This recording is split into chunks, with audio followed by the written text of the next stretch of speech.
Looking at celebrities who, for a variety of reasons, have reportedly decided to walk the path of sobriety. We're talking about those famous individuals who allegedly abstain from alcohol due to personal choice. They may or may not be straight edge or teetotalers. However, we are excluding those who had to go to rehab for abuse issues. No way! These are probably all taste the exact same to me. I don't like this at all. No, never mind, that's horrible. Oh my god. Oh, no. That just tastes like horrible. How do people drink this? And I'm not. And I just can't drink as much as them. So anyway, yeah, we drank the night away. And then I had to go to a meeting with Stephen Knight, our director, the next day. And I was just kind of, have you guys ever had to do a meeting hungover? You don't have to admit it. And so I was just kind of like stumbling in one eye open, and I was trying to convince him about certain things about my character. And at the end of it, I said, listen, I've got a confession. I was hungover the entire time. And he just goes, oh, really? I couldn't tell. And then 2 days later, we had another meeting, and I showed up. He said, oh, now I can. Yeah. Natalie Portman hasn't been immune to the lure of drugs and alcohol. She's admitted that during college, she drank and smoked pot. But when she entered adulthood, she decided to kick both habits to the curb. Yeah, well, I mean, obviously, most of what we know about child actors is, you know, the rehab true Hollywood story later on, so. Yeah. This has proven to be a wise decision for an actress of her caliber, who often takes on physically demanding roles, as seen in films such as Black Swan, for which she won an Oscar. What's this? I would assume either gin or vodka just because it's clear.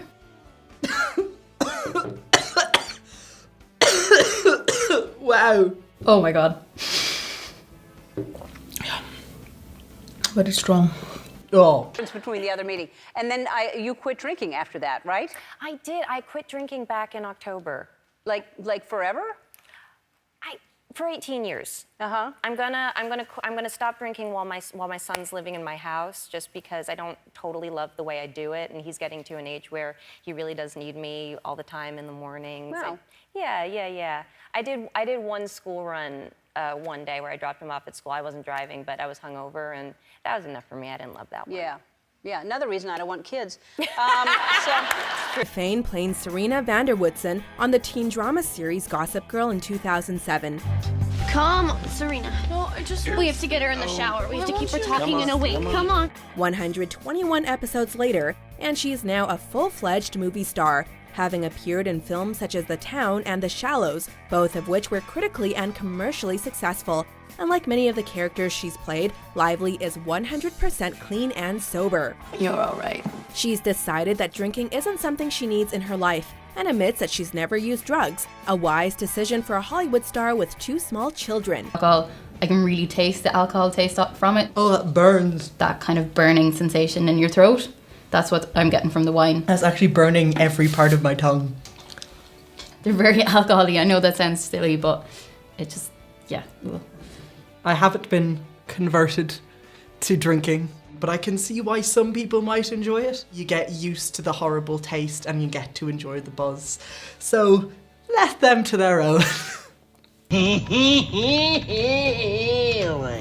Who doesn't love Jim Carrey? The man has a permanent place in the hearts and minds of practically every kid who grew up in the 90s. From Ace Ventura, Pet Detective and The Mask, to Dumb and Dumber and The Truman Show, the man is one of the hardest working and most successful actors of his generation. The early 21st century has seen Carrey embrace a sober lifestyle, foregoing the world of drugs and alcohol for one of peace and tranquility. He's been quoted as saying life is too beautiful for such substances. Hey, as long as he keeps turning out incredible performances, we don't care what he drinks, or doesn't drink for that matter. Well, it is pathetic. It's guys that drink or don't drink. I think if you drink an appropriate amount, it's okay. I don't really like guys that drink. I don't really mind. Both. You gotta have a good balance of in between. Too Long to Recite. A film career spanning more than 2 decades and a net worth in the hundreds of millions. We think it's safe to say that J-Lo is no longer Jenny from the block.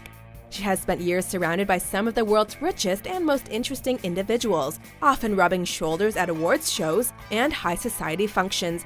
All that glitz and glamour could have easily led her down a path lined with unlimited worry-free shots. But instead, Lopez has steered clear of alcohol.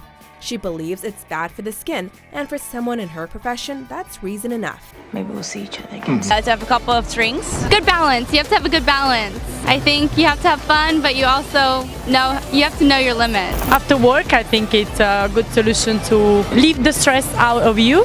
So to relax a bit and have fun with some friends or colleagues. So I think it's normal. It's okay for them to drink like something normal to drink. But if you're over drinking, that is not